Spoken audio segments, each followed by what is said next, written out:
죽었어요. 스스로 극단적인 선택을 하고 죽습니다. 오늘 본문에 보면 그 거사를 일으켰던 압살롬이 죽임을 당해요.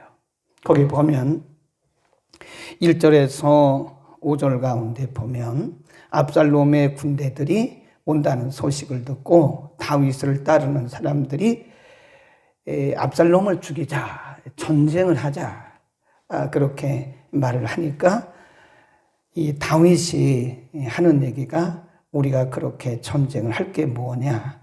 워낙 다윗을 따르는 군대들의 그 요청이 강하니까요.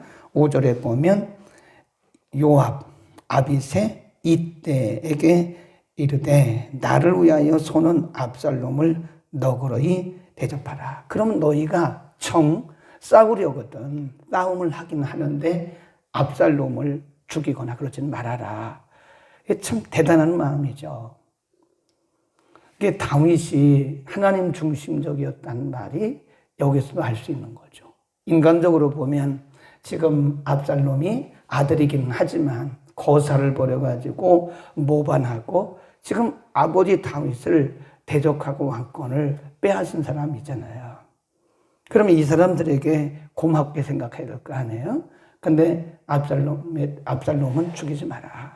내 아들 압살롬은 죽이지 마라. 그렇게 부탁을 했어요. 그리고 이제 전쟁을 하러 갑니다. 6절 시작. 이에 백성이 이스라엘을 치러로 나가서 에브라임 수풀에서 싸우니라. 거기서 이스라엘 무리가 다윗의 신복들에게 그날 그곳에서 살육이 커서 2만에 이르렀고 그 땅에서 사면으로 퍼져 싸웠으므로 그날의 수풀에서 죽은 자가 칼에 죽은 자보다 많았더라. 완전히 압살롬의 군대와 다윗의 군대가 엉킨 거예요. 수풀에서. 많은 사상자를 냈고요.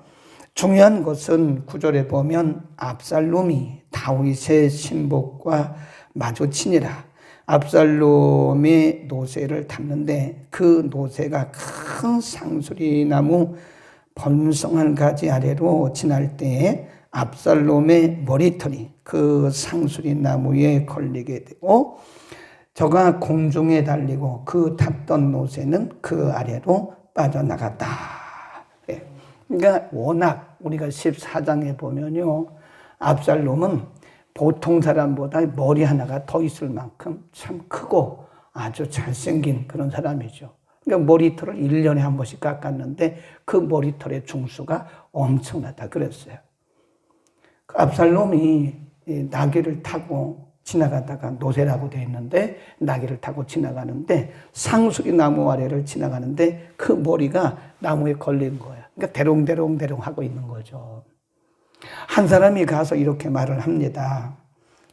10절에 한 사람이 보고 요압은 다윗의 장군이에요. 요압 장군에게 구하여 가로되 내가 보니 압살롬이 상수리 나무에 달렸나이다. 요압이 그 고한 사람에게 이르되 내가 보고도 어찌해서 그냥 왔느냐. 내가 어찌 감히 그렇게 할 수 있겠습니까? 12절 그 사람이 요압에게 대답하되 그렇게 할 수 없었습니다. 왜냐하면 12절 끝에 보세요. 누구든지 소년 압살롬을 해하지 말라 하셨나이다. 다윗의 부탁을 기억을 한 거죠. 요압이 생각하기를 나는 그렇게 할 수 없다. 거기 보세요. 요압 14절 요압이 가로되 나는 너와 같이 지체할 수 없다 하고 손에 14절 같이 시작. 요압이 가로되 나는 너와 같이 지체할 수 없다 하고 손에 잡은 셋을 가지고 가서 상수리 나무 아래서 아직 살아있는 압살롬의 심장을 찌르니 요압의 병기를 맡은 소년 열이 압살롬을 에워싸고 쳐 죽였다. 네, 요압이 그 대롱대롱 매어있는 압살롬을 치고 그 요압을 따르던 사람들 10명이 같이 죽인 거예요. 그러니까 결국은 이렇게 압살롬은 죽임을 당하고 말았습니다. 아히도벨은 스스로 극단적 선택을 해서 목숨을 끊었고, 그를 따르던 압살롬을 따르던 아히도벨, 그리고 그 주동자, 왕권을 찬탈하고 스스로 왕이 되었던, 그래서 한때는 왕 노릇을 했던 압살롬의 인생은 이렇게 막을 내리게 되는 겁니다. 스스로 왕이 돼서 인간의 방법으로, 자신의 방법으로 왕이 돼서 왕 노릇했던 그 압살롬은 이렇게 비참하게 자신의 인생을 마감하게 된 거예요. 성경이 왜 이것을 기록했는가? 참 압살롬에 대해서는 할 말이 많아요. 14장 한번 가볼까요? 14장 25절에 보면 압살롬이 어떤 사람이었는가? 25절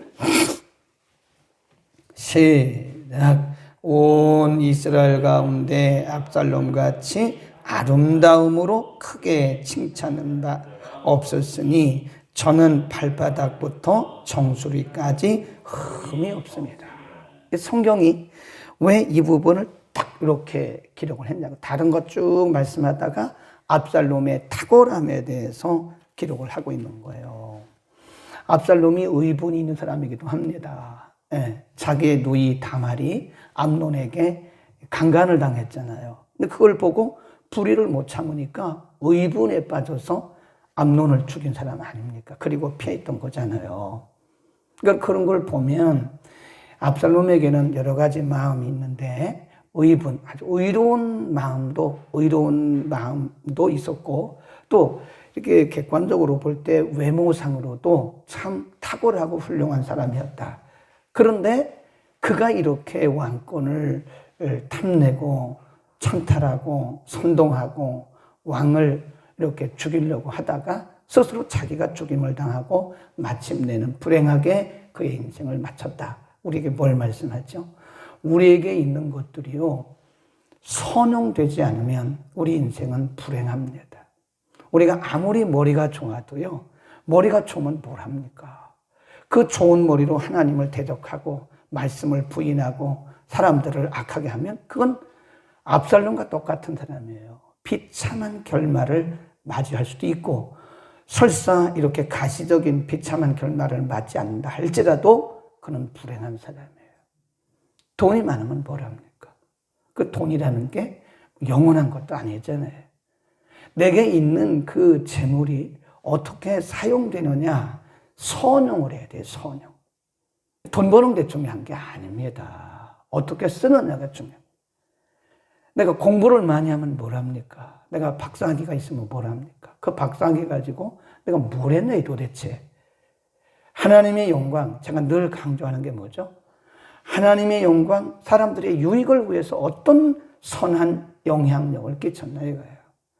거기 맨 밑에 보세요. 18장 18절에 가보면 참 안타까운 게요, 압살롬은 완벽한 인본주의자예요. 18절 보면 압살롬이 살았을 때 자기를 위하여 뭘 세웠대요? 비석. 하나님을 생각하는 마음은 요거만큼도 없는 사람이 압살롬이에요. 왕이 되어서, 그렇게 해서 왕이 되었다고 우리가 치자고요. 물론 불법이긴 하지만, 그렇지라도 그게 그 사람에게 조금이라도 하나님을 생각하는 마음이 있었습니까? 없었잖아요.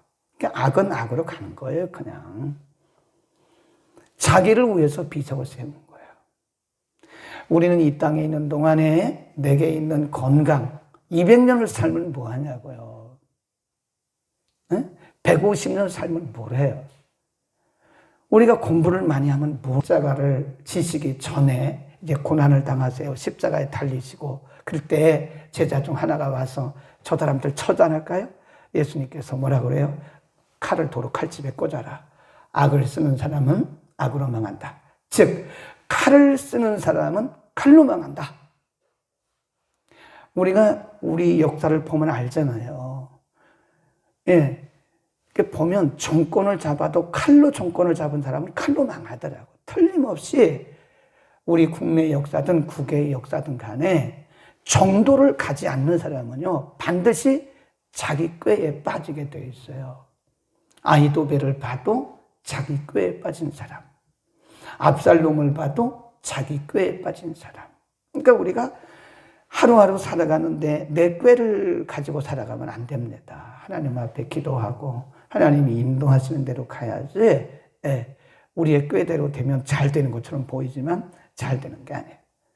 그래서 시편 37편에 보면 뭐라 그래요? 악인의 형통을 부러워하지 마라. 그들은 들의 꽃 같다. 잠시 그들이 형통하는 것처럼 보이지 반드시 그들이 쇠할 날이 온다는 거예요. 그러니까 우리는 이 세상을 보면 하나님의 법을 따르지 않고 인간의 방법과 수단과 자기의 꾀를 쓰는 사람들이 훨씬 잘 살아요. 훨씬 잘 사는 것처럼 보이는 거지 그게 훨씬 잘 사는 게 아닙니다. 훨씬 성공하는 것처럼 보이는 거지 그게 사실은 훨씬 성공한 게 아니에요. 그러니까 우리는 정도를 가야 돼요. 악을 쓰는 사람은 반드시 악으로 망해요. 그러니까 우리가 일시적인 현상을 보고 악인들이 득세하고 불의와 불법을 쓰는 사람이 득세하는 것을 보고 우리가 불평할 거 없어요. 하나님이 처리해요. 세 번째, 압살롬의 죽음을 통해서 우리에게 주시는 것은 하나님의 계획을 넘어갈 인간은 아무도 없습니다. 다윗은 누가 세운 왕이에요? 하나님이 세우셨죠. 하나님이 친히 사무엘을 통해서 기름 부으셨고 하나님의 때에 그를 왕으로 올리신 거잖아요. 다윗은 하나님이 세운 왕이에요. 압살롬은 누가 세웠죠? 자기가 세운 거죠. 스스로가 사람들 돈 주고 사가지고 거사 일으키고 선동해가지고 스스로 왕이 된 사람이잖아요. 일시적으로는 압살롬이 왕이 돼가지고 이러고 저러고 했지만 하나님이 압살롬을 고꾸라뜨린 거예요. 이게 우연이겠습니까? 지나가다가 그 머리가 상수리 나무에 걸린 게 그게 우연이겠습니까?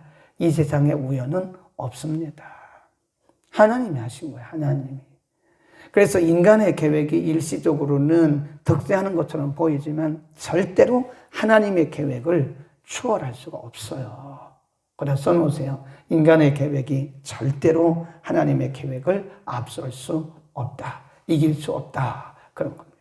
반드시 하나님의 계획은 이루어지고 하나님의 뜻대로 세상은 돌아가는 것이다.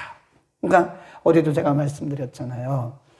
우리가 이 세상을 바라보면 우리의 안목으로 바라보면 세상이 무질서합니다. 무질서.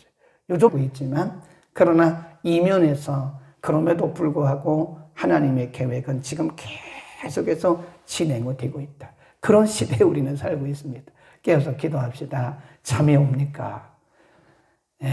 참 우리는 기도 많이 해야 됩니다. 나라를 위해서 많이 기도해야 되고요.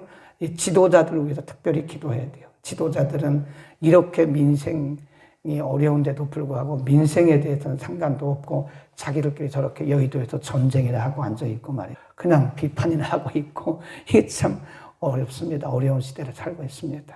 우리 기도합시다. 나라와 민족을 위해서 기도하고 특별히 제가 일부러 많은 말씀을 드린 것은 우리가 이렇게 태평할 때가 아니라는 거예요. 금식하며 미스바 광장에 모여서 이스라엘 백성들이 금식하며 기도했던 것처럼 나라와 민족을 위해서 우리가 기도할 때가 아닌가 그런 생각을 합니다. 악을 쓰는 사람은 반드시 악으로 망합니다. 우리에게 있는 것들을 잘 선용해서 우리가 주님 앞에 서는 날 잘했다 칭찬되는 우리 모두가 되기를 축복합니다. 기도하겠습니다. 걸어가신 우리 아버지, 오늘 한때는 왕으로서 왕노릇했던 자신의 수단과 방법을 통해서 자신의 계획으로 왕이 되어서 왕인 것처럼 왕노릇했던 압살롬의 최후 결말을 우리가 오늘 상고했습니다.